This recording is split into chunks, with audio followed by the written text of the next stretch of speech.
structure will in some point be reviewed. And so for that reason, just sit back, relax, and enjoy the flight. And I will do all the work for you. Okay. All right. So an acid, as you know, is a substance that increases the hydrogen ion concentration of a solution. And a wonderful acid to use as an example is HCl, hydrochloric acid. Hydrochloric acid increases the hydrogen ion concentration of its solution by donating hydrogen to the environment, hence it undergoes ionization. Hydrochloric acid is a very strong acid. A base, on the other hand, is a chemical substance that can reduce the hydrogen ion concentration of a solution. And an example of a base is ammonia. Do we have ammonia in our bodies? Yes, we do. Yes, we do. It's a byproduct of all the proteins that we take in. And we use ammonia molecules to build proteins.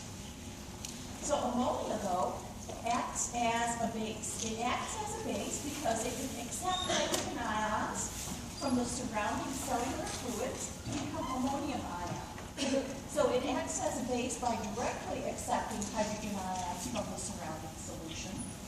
There's another way that a substance can act as a base, and that is if the substance is a molecule or compound that involves hydroxide, OH. And this is sodium hydroxide, a very common base.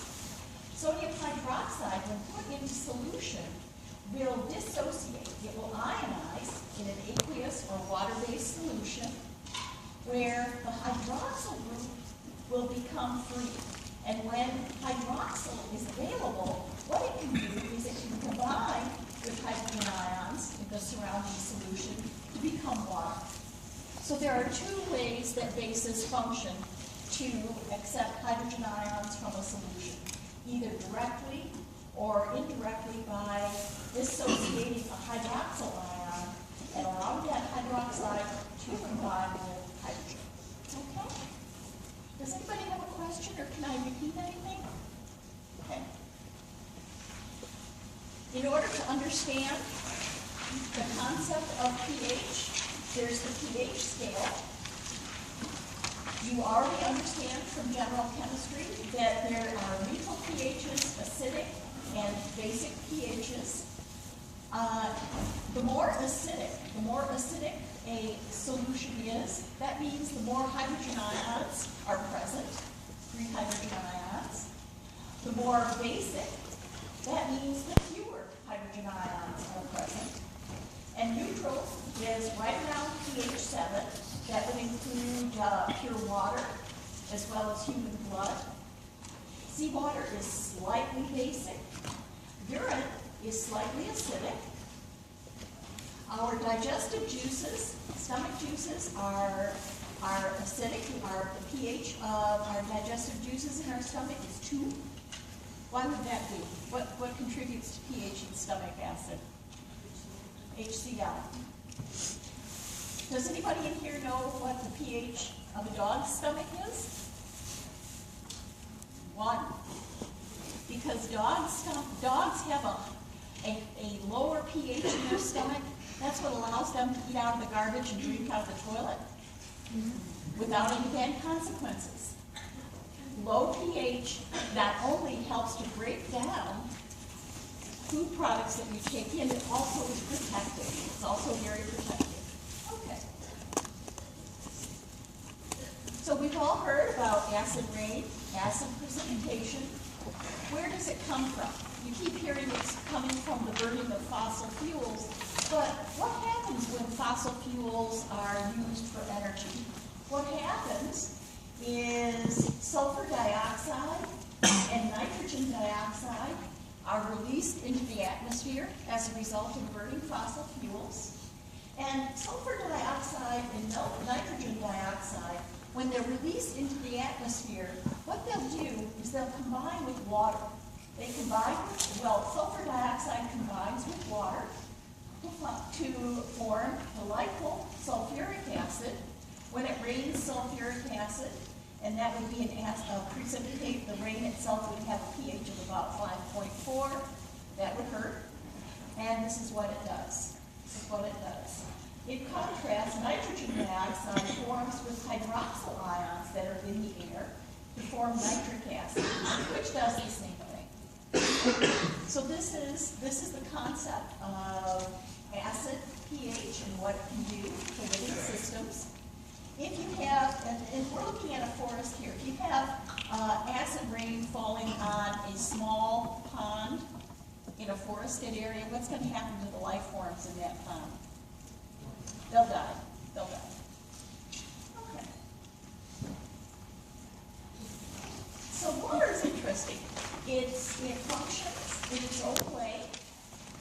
It's not the greatest buffer, but nonetheless, water contributes to hydroxyl or hydrogen ions, either way, to the background aqueous system. Water molecules combine. They can combine. And when water molecules combine, two water molecules can combine to form a hydronium ion, which is H3O, has a positive charge. And then there is what's left from the equation is a hydroxide ion with a negative charge. And so this is your equation for this process. Just for convenience and simplicity, hydronium is simply shown as a hydrogen ion in this case because they both have a single positive charge. And this is where I want to reintroduce to you the concept of chemical equilibrium. And we'll talk about this more in the future, but nonetheless, just to reacquaint you with the concept, the concentrations of reactants and products has stabilized at a specific ratio. That doesn't mean that the concentrations of reactants and products are equal, right? No.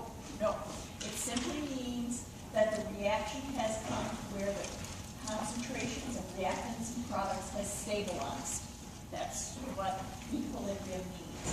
And when a chemical reaction is at equilibrium, it is actually going in both ways.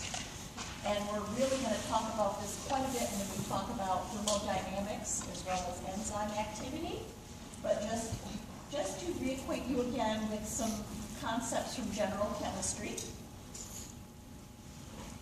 All right, knowing what we know about how water behaves, what I'm going to do is we're going to talk about how the behavior of water helped to develop the whole concept of the pH scale. So the way water undergoes ionization, this ionization process allowed for the development of the pH scale as we know it. And so what I'm going to do is I'm going to derive for you how we know that something that is at a neutral pH is pH 7. And did you see this in general chemistry? So you've seen it. Wonderful. Okay. All right. But I know you want to know again, right? So water undergoes ionization to form hydroxyl ions and hydrogen ions in solution. And this can actually be made into the form of an equation. The equilibrium constant for dissociation of water is indicated as K sub EQ. The molarity of water is actually 55.5 molar. And how that's derived is shown here. This is how you know that molarity has 55.5, the molarity of water is 55.5 moles per liter. So you can plug the molarity of water into the concentration for water, 55.5 molar. And what's interesting is if you multiply both sides of the equation by 55.5 molar, what you'll get is the molarity of water times the equilibrium constant will equal the concentration of hydrogen ions times the concentration of hydroxide ions. And this is called the ion product of water. The ion product of water, or K sub W, was calculated actually at 25 degrees centigrade. What's 25 degrees centigrade? Room temperature. Okay. most comfortable at, room temperature. And using electrical conductivity measurements, the ion product of water was calculated out to be 1.8 times 10 to the minus 16 molar. And so if you plug this in to the equation, what you get is 1 times 10 to the minus 14 moles squared equals the ion product of water. You can see here. I'm going to carry this over to the next slide. Okay. And so now what you can do is you can make an assumption. You can know that at neutral pH, the concentrations of hydrogen ion and hydroxide ion are exactly equal at 25 degrees. So that way, you can actually calculate out, K sub W, and you can also calculate out hydrogen ion concentration and hydroxide ion concentration. So K sub W equals hydrogen ion concentration times the hydroxide ion concentration. Since these are equal, you can simplify it and call it hydrogen ion concentration squared. Okay, so we've taken this and made it into a more workable formula. And since you're looking to find out what K sub W is, you can take the square root of this. The square root of K sub W is equal to hydrogen ion concentration. And we know from our formula that the square root of K sub W would be the square root of 1 times 10 to the minus 14 molar squared. So the square root of this is actually 10 to the minus 7. So hydrogen ion concentration, when it equals hydroxide ion concentration, the molarity of both of these is 10 to the minus 7 molar. Okay? All right. When you're talking in terms of pH, you use logarithms. Logarithms just make life a little bit easier, because otherwise you're looking at numbers that are a little bit unwieldy. So it's easier just to use a single digit. So that's where pH comes in. The symbol P denotes the negative logarithm of. So pH is actually the negative logarithm of hydrogen ion concentration. Another way of putting it is 1 over log times 1 over hydrogen ion concentration. When the pH of a solution is neutral, it's at 10 to the minus 7th molar. And so if you plug this in, if you plug 10 to the minus 7th molar into our formula here, that is the logarithm of 1 times 10 to the 7th. And in logarithms, you're going to add the logarithm of 1 plus the logarithm of 7. That is 0 plus 7 equals 7. So the pH of a neutral solution is called 7. And the easiest way actually to see this is shown here. And this is why I put this out here, is the wonderful sliding scale of pH. You get you an idea of how much easier it is to work with single digits versus unwieldy decimals in this case.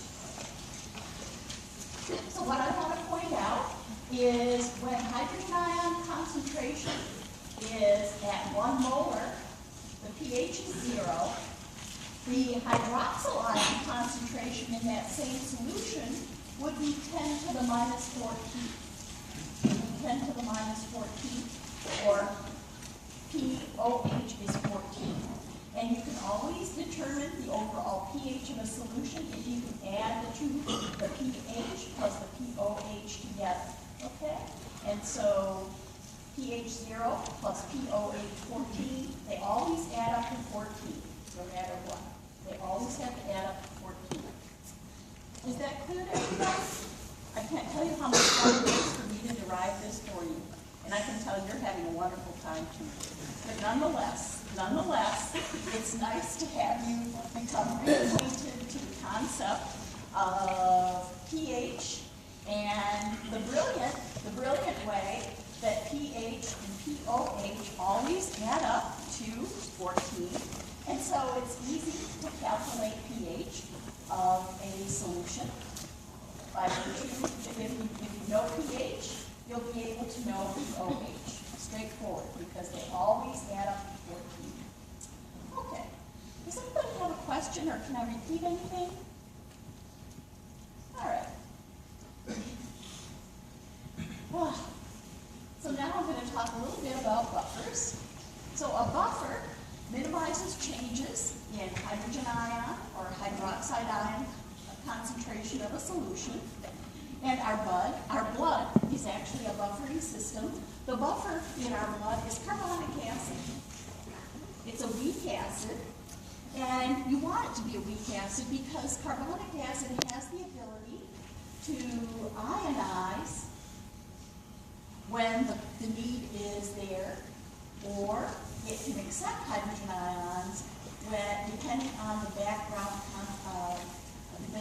pH of our blood. So carbonic acid that's present in our blood, if for whatever reason you have a rise in pH. And when you have a rise in pH, what does that mean? When pH rises, that means that the hydrogen ion concentration is going down, right? When pH rises, hydrogen ion concentration is going down. If the pH of your blood goes up to, say, for example, if it goes up to 7.8, all the alarm bells start ringing, and what will happen is to counter that loss of hydrogen ions in the blood, what will happen is the carbonic acid will ionize to form a bicarbonate ion, and hydrogen ions will be released so that the pH of the blood will go back down into more neutral range. Okay? What happens though if the blood pH drops? If blood pH drops too far, again, alarm bells go off, and what this means, if there's a drop in pH, is that you have a preponderance of hydrogen ions, free hydrogen ions present in the blood, and so when that happens, then the bicarbonate ion has to combine with hydrogen and decrease the free hydrogen ion concentration in the background. Okay? All right. So carbonic acid is a buffer system that functions in our blood, and it reversibly donates and accepts hydrogen ions. Hence, it's a weak acid for that purpose. Rapid and reversible donation and accepting of hydrogen ions. So what happens with the acidification of the oceans? Our blood sort of reflects what happens with the oceans. So in the oceans, it's carbonic acid also. Carbonic acid was also very important in helping to maintain the pH of the ocean. And so what happens with carbonic? Normally, carbon dioxide plus water are what make carbonic acid. As a matter of fact, when you breathe, you take in carbon dioxide, it combines with water in your bloodstream, and forms carbonic acid. That's where your carbonic acid comes from. Same thing happens in the ocean. So CO2 plus water forms carbonic acid. Carbonic acid then will dissociate to donate hydrogen ions to the background pH of the water and form bicarbonate. And depending on the pH, a bicarbonate can then accept hydrogen ions and go back to carbonic acid. However, if too much CO2, if there's too much CO2 that is being burned by fossil fuels and produced by exhaust, then too much CO2 gets into the ocean, then you get too much carbonic acid. Get too much carbonic acid, this high level of carbonic acid And what will happen is the hydrogen ions that dissociate from this high level of carbonic acid, these hydrogen ions are going to combine with carbonate to form bicarbonate. And what really should have happened is the carbonate should have been available to combine with calcium to form calcium carbonate, which is critical for coral reef formation. So you think in terms of destruction of coral reefs, how is it that burning of fuels, fuel exhaust, etc., can contribute to coral reef destruction? This is how it happens, because you have acidification of the ocean by too much CO2, too much carbonic acid formation, too much in the way of hydrogen ion present in the seawater that will combine with carbonate. So carbonate is no longer available to combine with calcium to form proper coral reefs. So you go from this to a dead coral reef. Okay? So that's how it happens. Does anybody have a question? All right. Is this clear? Question? Did you say that the release of too much CO2 will increase the activity of the CO2? Yeah, too much CO2. Too much CO2 will combine with water molecules in the ocean to form too much carbonic acid. If you have too much carbonic acid, it upsets the pH balance in the ocean water because too much hydrogen ions, too many hydrogen ions are being dissociated from carbonic acid. And it's these hydrogen ions, that's too high a concentration of hydrogen ions can actually sequester carbonate to form bicarbonate instead of allowing carbonate to combine with calcium to form calcium carbonate, the critical component of coral reefs. Okay? So that's how oceans can die. Anybody have a question? Another question? Question? Is the carbonate already present in the ocean? The question is carbonate already present in the ocean? Absolutely. Yeah. Okay. We're going to move on. We're almost done. Wow. I guess not a lot of questions for that derivation of pH, right? So an example of a test question is shown here. Which processes release energy? Would it be conversion of liquid water to ice? Would it be conversion of ice to liquid water? Would it be hydrogen bond formation, A and C, or B and C? It's A and C. Because conversion of liquid water to ice, when water is converted to ice, what you're doing is you're maximizing the number of hydrogen bonds that are being formed, and when those hydrogen bonds are in ice, they're stabilized. And so in that process, during hydrogen bond formation, which is what's happening here, and what I described here, due to hydrogen bond formation, processes that release energy are A and C. Okay? And what I've done, for your own edification on your own time, because I know you just love it, is to do some calculations of pH and molarity based off of the equation that I derived for you today.